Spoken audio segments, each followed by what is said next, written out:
Shalom, saya akan menyampaikan kebenaran firman Tuhan. Sebelumnya saya akan berdoa. Roh Kudus, kenakanlah hamba-Mu sebagai pakaian-Mu, agar apa yang menjadi kehendak Bapa di sorga, yang akan hamba sampaikan kepada umat-Mu. Dalam nama Yesus hamba sudah berdoa. Amin. Nah, firman Tuhan yang terdapat dalam 1 Petrus pasal yang kedua, ayat yang kedua, mengatakan, jadilah sama seperti bayi yang selalu merindukan air susu yang murni dan rohani, supaya olehnya kamu bertumbuh dan memperoleh keselamatan. Nah, kebenaran firman Tuhan ini tentu kebenaran firman Tuhan yang sangat kita perlukan dalam kehidupan, dalam mengiring Tuhan setelah kita diselamatkan.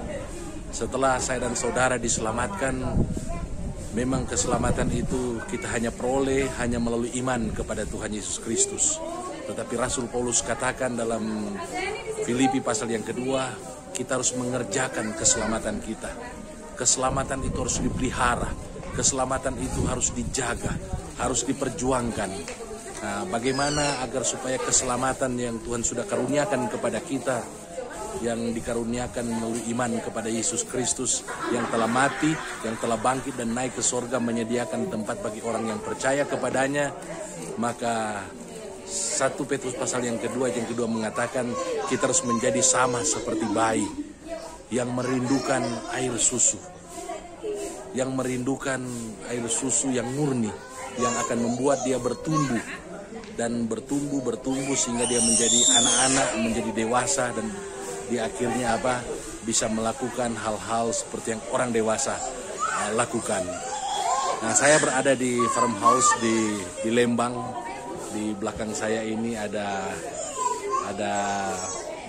tempat pemerahan susu, sapi-sapi, dan susu-susu yang ada di sini sangat diminati oleh anak-anak, dan mereka sangat suka untuk meminum susu yang ada di farmhouse ini. Kami juga orang dewasa, kami juga meminum air susu ini supaya kami lebih segar lagi.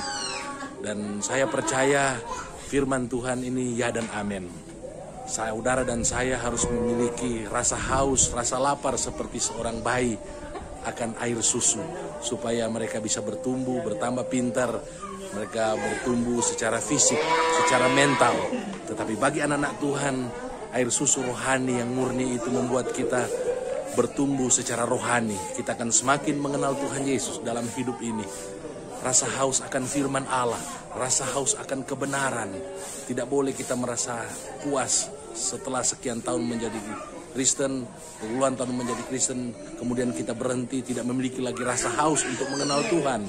Tetapi ini seumur hidup saya dan saudara, kita harus memiliki rasa haus dan lapar untuk mengenal Tuhan Yesus, untuk mengenal firman-Nya, merenungkan firman-Nya, dan melakukan firman-Nya dalam kehidupan kita hari lepas hari, sehingga sampai Tuhan memanggil kita bertemu muka dengan Tuhan di dalam kekekalan.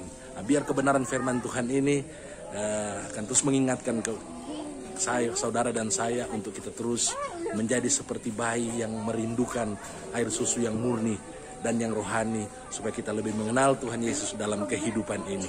Jadi sekiranya memberkati kita yang mendengarkan firman Tuhan ini. Mari kita berdoa. Terima kasih Tuhan, firman Tuhan sudah disampaikan.